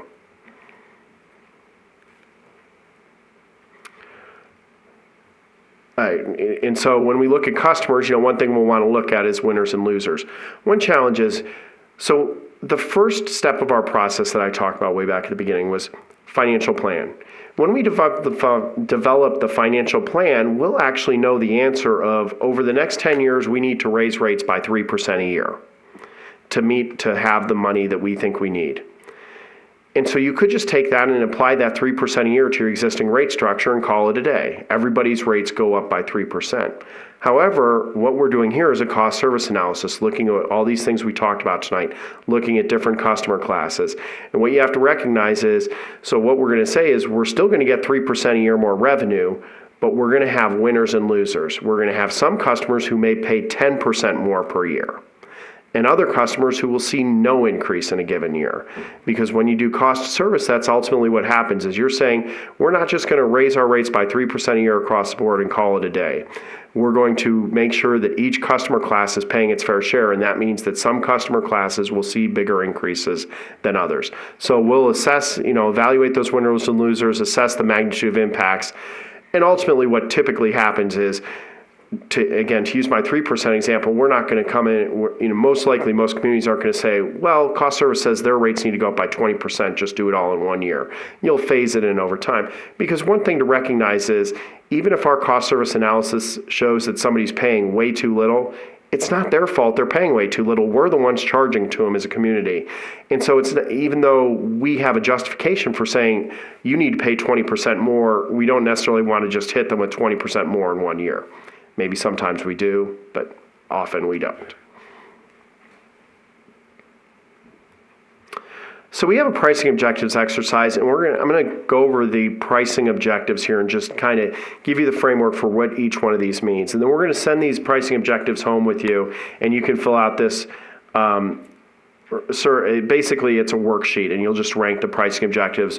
You can return them to Dennis. Dennis will send them to us, and then we can talk about these in more detail at the next meeting. And one of the reasons we want to do this the next meeting, of course, one of your members is missing, so hopefully they'll be able to do this as well before our next meeting. So I'm going to go through these. Efficiency and conservation, I think this is relatively self-explanatory. Do we want our rate structure to promote conservation among water customers, efficiency among electric customers? And really this is, do we want to have a rate structure that targets discretionary usage? Next, we have rate stability. Do we want to maintain a smooth program of rate adjustments and avoid volatile swings in rates? And this can come about in two ways. One, like I said, with the cost service, we may not want to hit somebody with a 20% rate increase and another customer with a 10% rate decrease on 1 year. We may want to smooth those out. And then the other way this can come into play is we may not want to have a 10% increase 1 year, 3% the next year, 10% the year after that. Instead, we'd rather do 7, 7, 7 if we can, and kind of get to a more smooth program of rate increases. So that's what rate stability means. Now, in the rate exercise, are you asking us to put a number? And so what you'll do is, Why don't you go through these and then you can. We'll hand them out. The reason here. I'm saying that is because it's a little bit. You don't have to. So basically, we ask you to put them in 4 categories: most important, very important, important, and least important. So you don't have to rank them 1 to 12. You just have to try to put them in categories, and then we ask you not to put more than 3 in each of the top 2 categories, because we don't want you just ranking all of them as most important, because that doesn't give us any information. So we're not asking you to be so exact that you have to put them in numeric order, but we are asking you basically to rank them in 4 categories. And then we'll take everybody's rankings, basically average them together, and then it gives us a useful answer. And then even then, when we get the answers, when we look at them next time, usually we don't worry if one's one position above the other. What we worry about is which are at the top of the list versus which are at the bottom of the list. So really quick, I'm really thinking a lot about the initial comment that George made about, at the end of the day, we're a body of 6 today and 7 when all members are here, and we weren't asked to represent all customers. And so definitely would like some feedback from Dennis as to, do you see this committee helping to establish those objectives? Because, for example, I think that elected officials have a better sense for what the right things are to do on economic development versus this committee that was just appointed. So I'm wondering if we're the right stakeholders for this, or if there's it's just one input among various other inputs that are going to be received from other bodies. And I'm going to let the rate consultant answer some of that, but my sense of this exercise is it's just to give the consultant a general feel for you as living in the community, not representing the community, on what your thoughts are. It's nothing that's binding. It's nothing that we're going to stick with these objectives and that's what's going to drive the rate analysis. It's really just to give the consultant some feedback on what your thoughts are with regards to conservation and rate stability. And I think I'll leave it to Bill to answer how this has been utilized moving forward, because he can answer that question better than I can.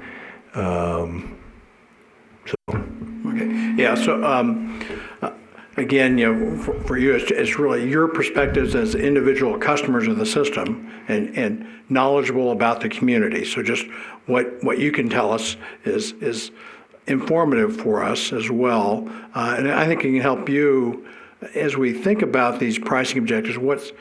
And learn more about them, that there's not a single rate structure that can meet all of these equally well.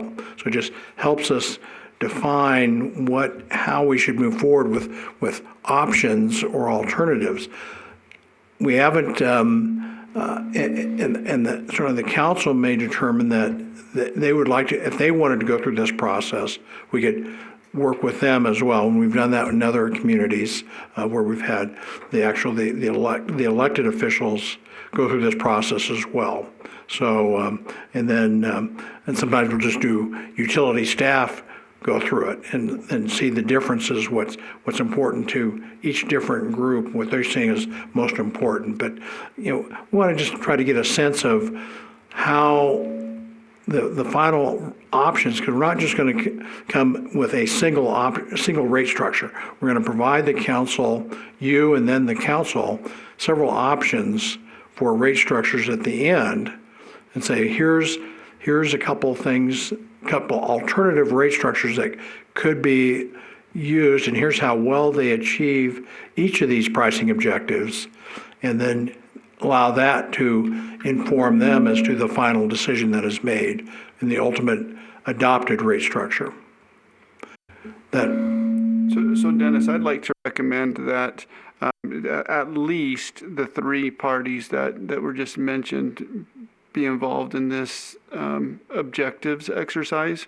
So utility staff, elected officials, and then this body. And then you could even separate them into three different buckets and compare and contrast. Maybe all of us found affordability to be the highest priority or something like that. But just, I want to go on record saying that we need more than just this group to go through this.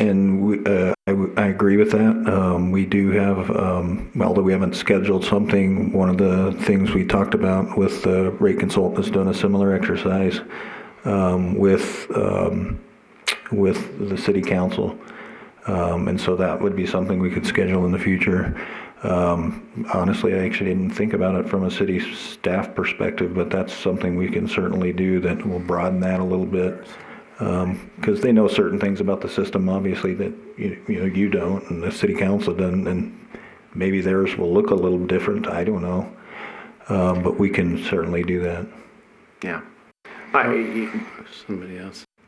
I actually have something. If I was hooked up to my computer, I could show you exactly what you're asking for that we did for another community, which is, we went in, we did this exercise with just a small group of the public, much like yourselves. We did it with their trustees, their elected officials, and then we did it with staff, and we compared the answers. And it's an exercise that we often do, and that, we were going to talk to Dennis about definitely doing it with elected officials, sometimes staff saying, some people take staff's recommendations with a grain of salt sometimes, but that's definitely one another valuable input that we can use.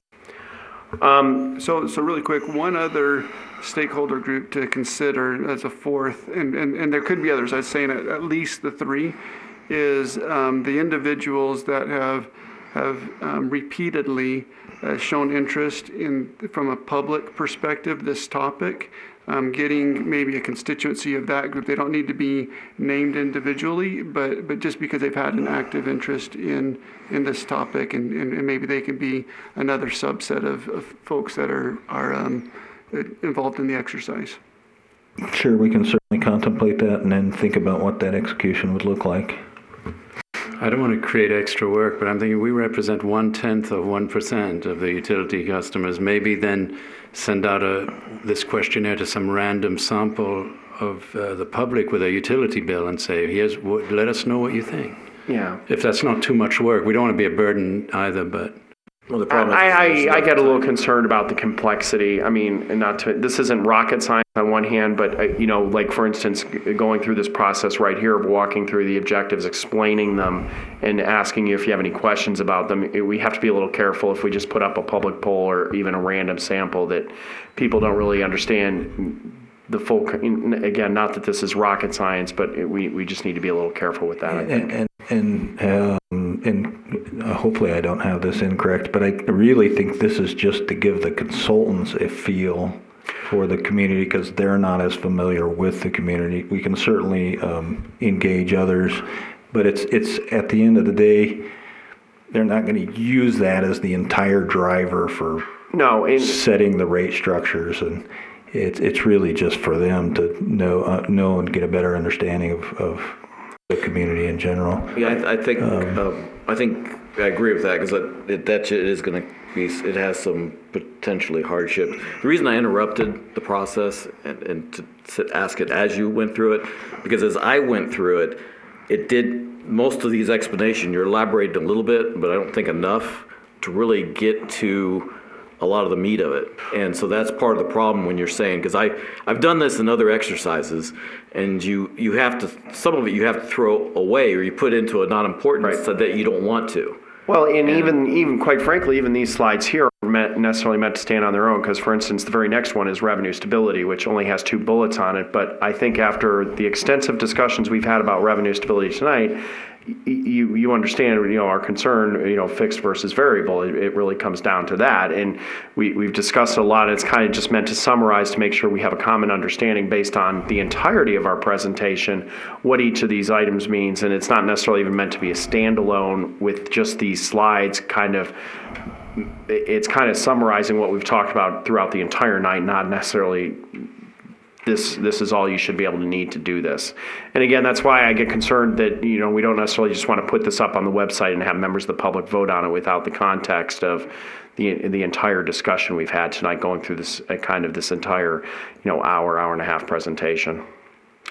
And more importantly, when we get to the end of this, again, I think what this is useful for is us framing, here's why we're making our recommendations we're making. It's only one piece of information. We think it's an important piece of information, but I don't want to, as Dennis said, this isn't going to be the end-all be-all that the entire answer will depend on this survey. It's a very useful piece of information. We like to do it first so that we can say at the end, remember, this is what we said, was most important to least important. And like I said, the exact order isn't going to matter. It's going to be what's at the top of the list versus what's at the bottom of the list. It's not an exact science, much like everything we've talked about tonight.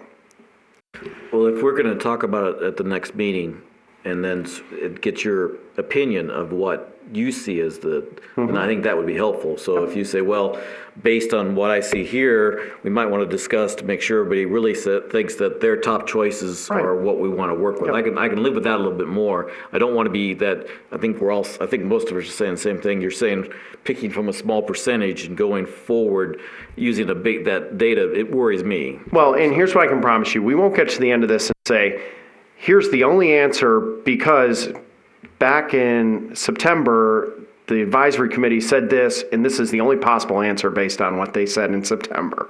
It won't be like that. It's really just, it's a very subjective process just used to help guide us when we get to the rate design process. It won't be, this is the absolute answer because you guys said this tonight or, next week. It's just going to help us guide these discussions, and that's all it is. So, Revenue stability. So like I said, this is one, what we talked a lot about today, fixed versus variable revenues. Do we want to ensure revenues are predictable and stable and that they match revenue or expenditures? How much of a focus do we want to have on that? For instance, if you said revenue stability was absolute the most important no matter what, then we would say, well, then conservation is important, affordability is important, then we move a lot more towards a fixed charge versus variable charge. Simple to understand and update. How complex do we want our rate structure to be? How many different classes do we want? Because the more complex we make a rate structure, we can better match it to cost of service potentially, but it becomes harder to update, understand, as well as harder to update in the future. And a key thing on that is really that having a rate structure that customers understand what's the rate structure, what are they paying for, and how does this relate to the service they're being provided? Affordability. So again, this is, do we want to have rate structure that essential usage is priced as cheaply, as inexpensively as possible while still recognizing the cost of providing service to those customers?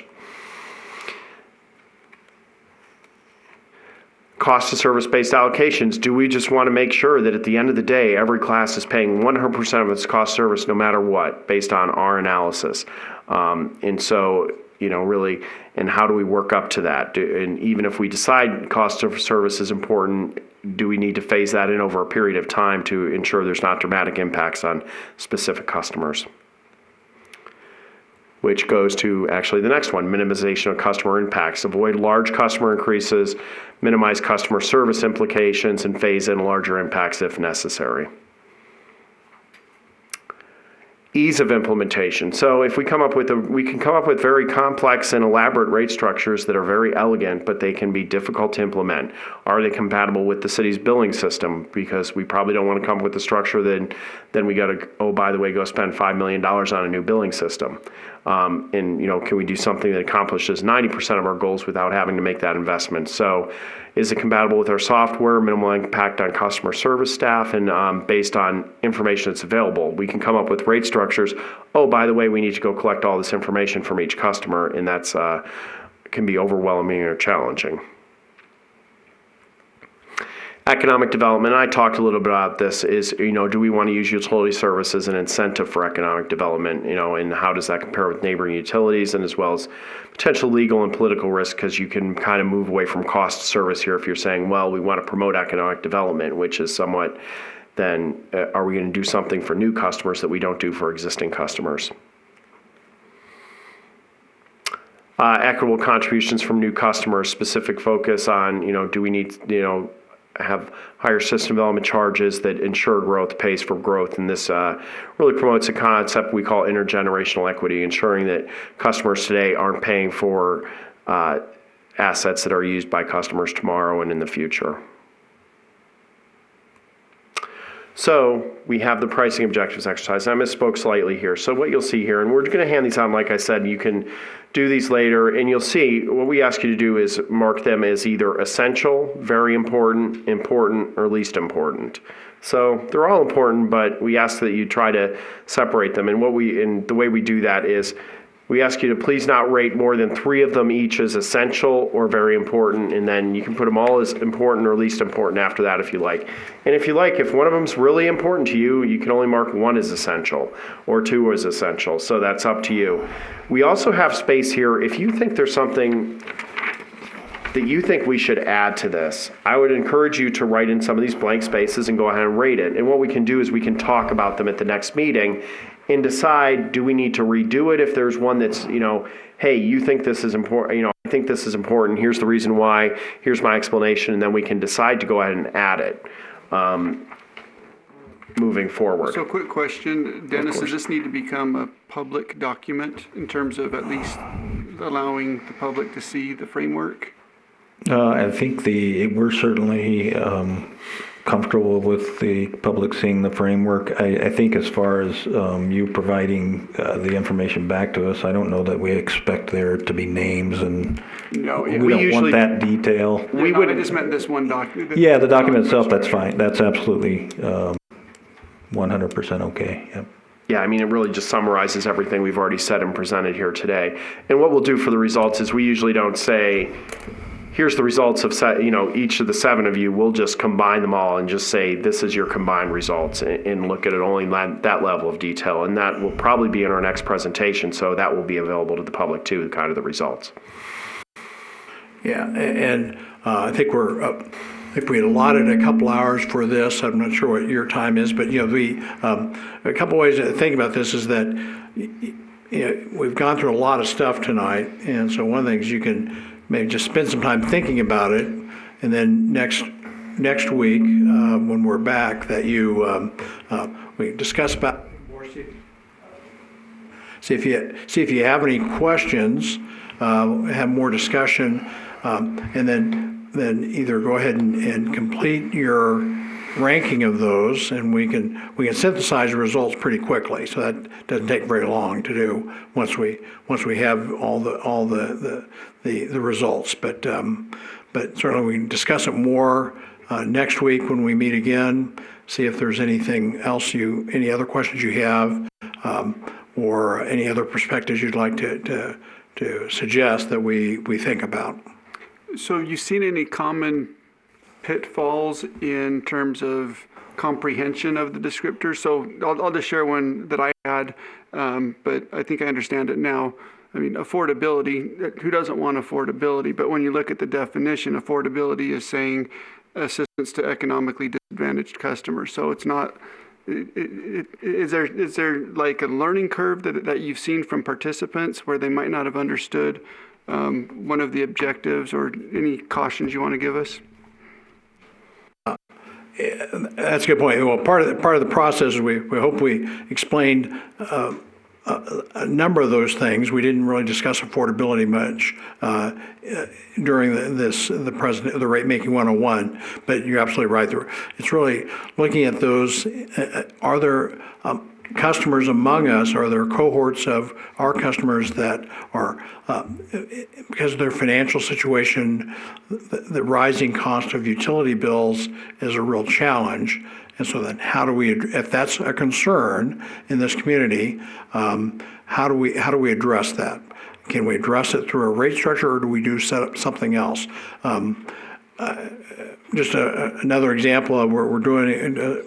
We're about the same process with Arlington County, Virginia, which is a suburb of Washington, D.C., which is probably the highest per capita income, median household income of any county in the country. But they have it's about 5% of their households are below poverty level. So as they started to really grapple with that, realize, well, man, here's a group of people that need help. And how do we help them? And then if we budget money to help them, how do we pay for that? Is that a general fund activity of the county, or will it be something that becomes a revenue requirement of the utility? But it's a growing issue around the country as utility bills start to climb, and we have more people that somebody says, well, we have a lot of people on fixed income. Well, there's I'm going to say that Bill Gates is on a fixed income too, but he doesn't need any help. But not everyone is situated with they may not have, because fixed income, if you're only on Social Security, that can vary quite a bit and can be very difficult for some customers. And how can we help people? And there may be other programs in the state that would be also available for, whether it be property taxes or whatever. So.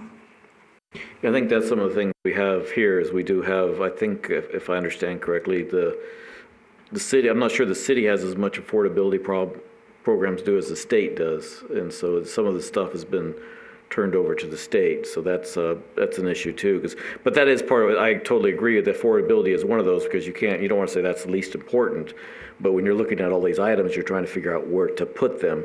An example is that right now every household's paying about $86 for the base charges just before you get any services at all. That's for everything.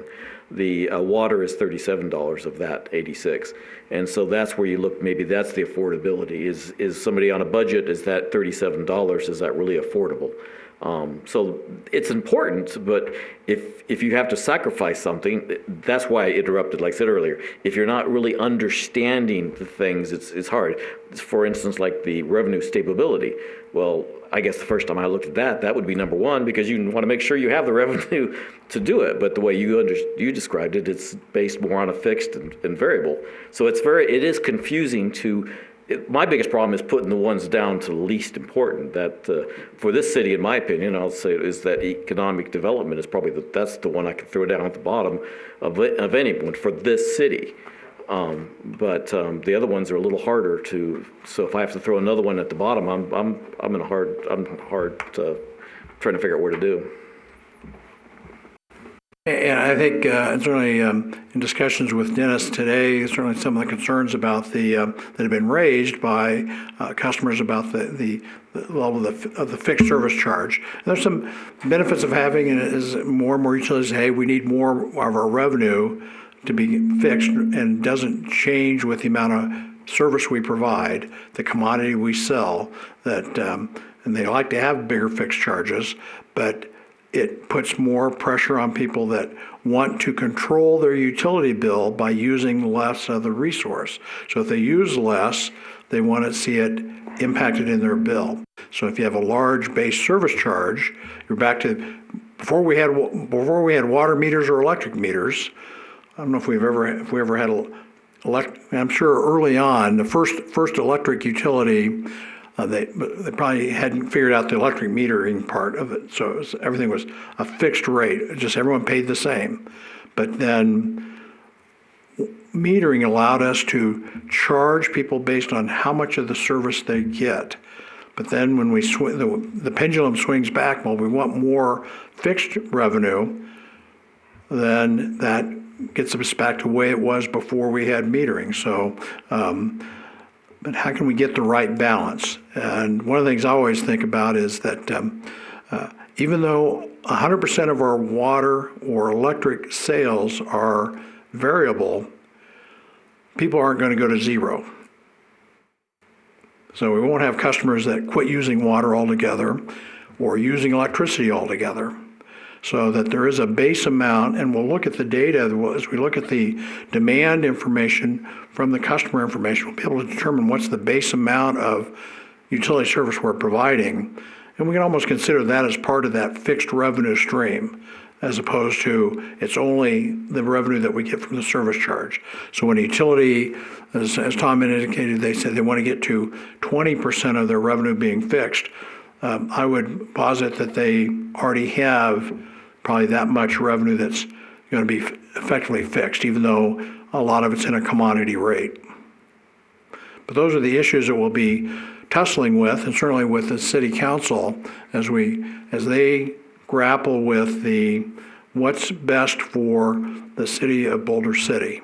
Again, there's not a one-size-fits-all solution, but a solution that best meets the needs, short-term and long-term needs of the city of Boulder City. But what I'd also say is that we want to make sure that the utility, that Dennis and his team has adequate revenues to invest, we have an aging infrastructure that we need to rehabilitate, reinvest in, and maybe in some areas because we didn't do as much as we should have done years ago, have to do it now. And so that is going to be part of the challenge as we evaluate what investments need to be made to ensure reliable, sustainable service at an affordable price to all customers. I think, so I thought I heard it correctly, is that I think revisiting this in different stages, the price objection will be very helpful. It's, as you populate the information, you get the information populated into your reports, your models, etc., then you can say, based on the information, then these do or don't make sense. And then you can help us go forward that way too, I would think.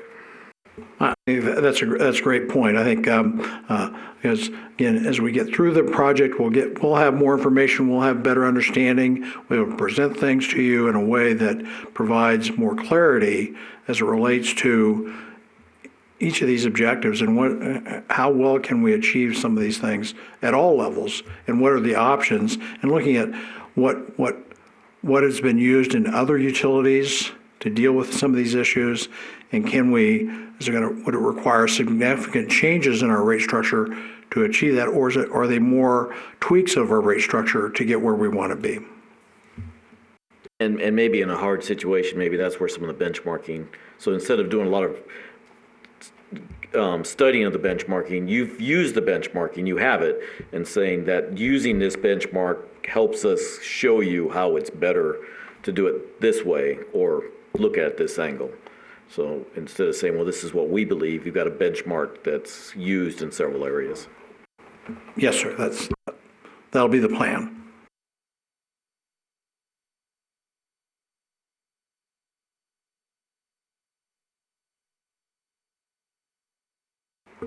Basically the end of our prepared presentation. Yeah, I think we had a final slide, Tom, if you want to just go to that, and just talk about, again, thinking about next week. So we're getting data, and Dennis made it, we're getting a lot of information. One thing that we've learned about utilities is utilities keep a lot of data. There's a lot of information, and so we don't want to be overwhelmed with data, but we want to use what is really meaningful.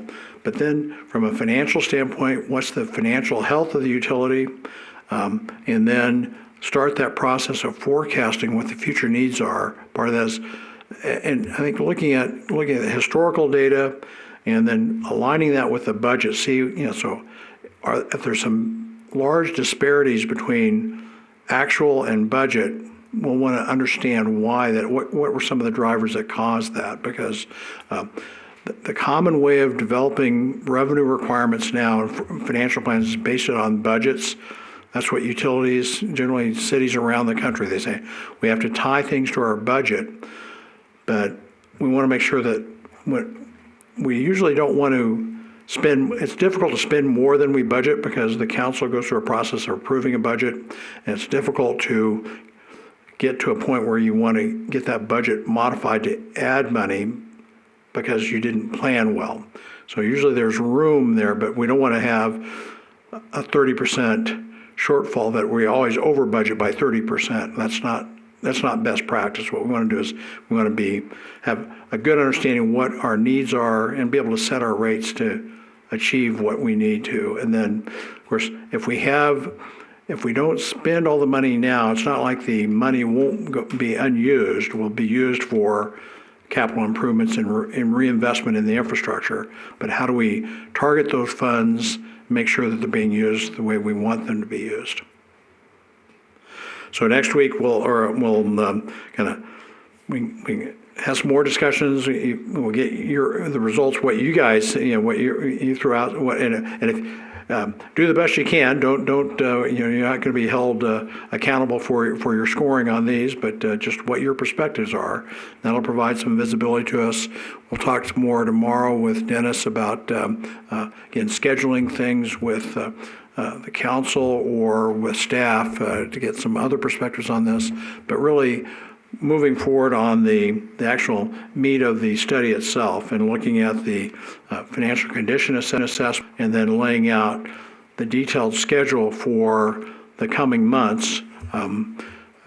So whether we need to have other workshop sessions versus your normal meetings. So we're flexible what best meets your needs so that you're comfortable with what the advice that you can provide to Dennis and the city council, what you've been charged to do by the council in your appointment.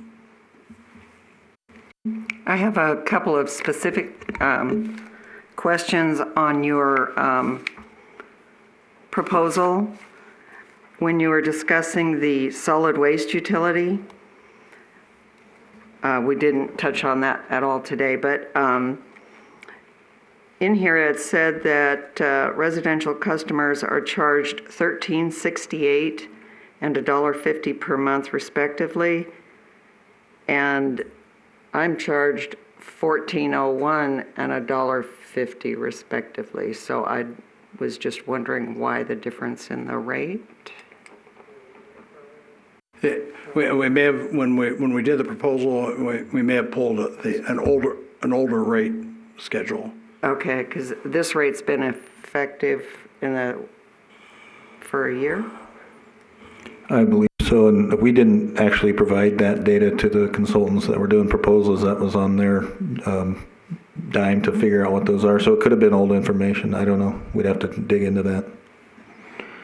Okay, and then it said commercial customers are charged by BC Waste Free directly. So our big commercial customers are paying BC Waste directly?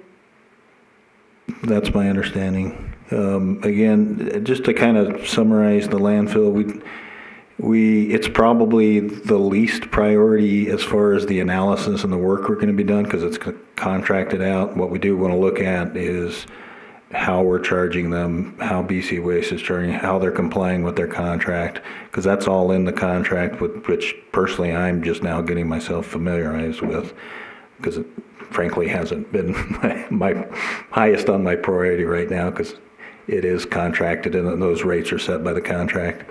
But we are going to take a look at it, so we'll be able to get you responses to those answers. But the contract, we pay them a certain amount a month or a year. Yes. And then on top of that, they bill our commercial customers? That's what I would have to look into and get you a better answer. I'm not exactly sure I understand how we do that. Okay, so because then they'd be getting above and beyond what we're paying them. I do know for certain types of materials that are brought in, especially if they're not brought in by a Boulder City resident, there are charges for, refrigerators and tires and those sorts of things. Commercial waste, I believe, might be what they're talking about there. So if somebody's bringing in a container of commercial waste or they're doing a project, that is charged differently than a residential. Okay, and then another question I had was on the system development fees that are charged for new homes. Is that money dedicated to capital improvement, or does that just go into the general operating fund? It goes into the combined funds. The intent of that is that it's used for capital. So it's not held out separately? It's not. I'd have to verify that with the finance director, but I think it's itemized separately, but it's still all combined into one fund. But, okay, so that would also be something that we could can be considered in the rate study? Absolutely. Obviously, because we're limited growth ordinance, it's not a huge revenue component, but I do think we want to make sure that revenue is used for, capital projects that are for that purpose. Okay. And I think that was all my questions. Thank you.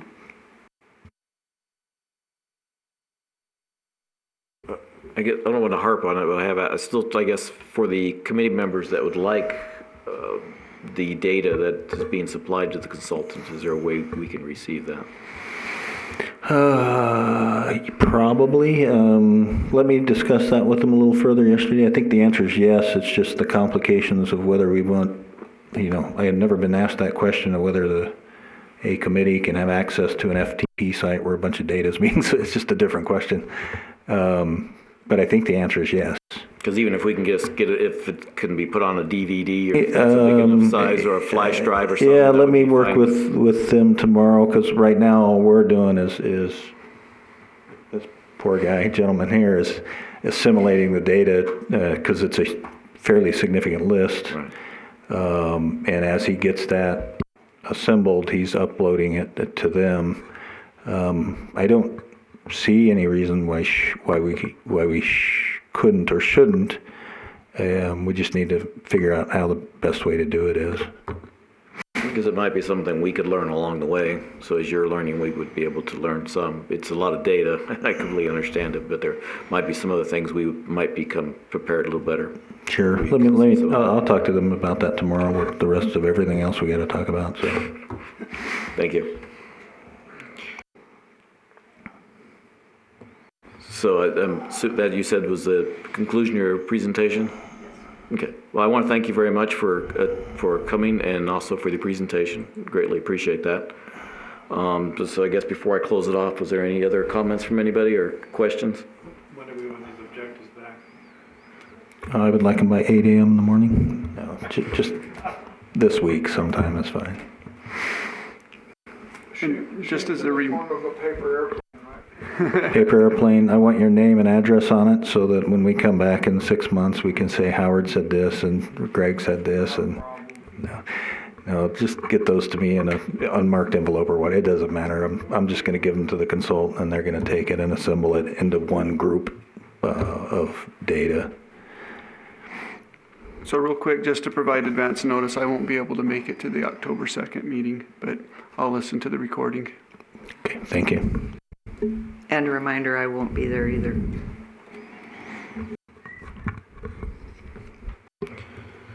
So there should be a quorum. There should be 4 of us here next time. But if something happened at the last minute, there's nothing to be voted on except for the minutes. So we would still be able to listen to the presentation and appreciate any information if something happened at the last minute to anybody of us. So that concludes the presentation period. Was there any additional comments? You guys are tired and want to go. I appreciate that. We just have one last aspect of the public comment. They're consultants. We don't feel sorry for them. So I just wanted to make sure there was nothing else before I got to the public comment. Okay, well, again, thank you for your time. So then now I'll open it up for the public comment that can be related to any general question, but limited to 5 minutes, please.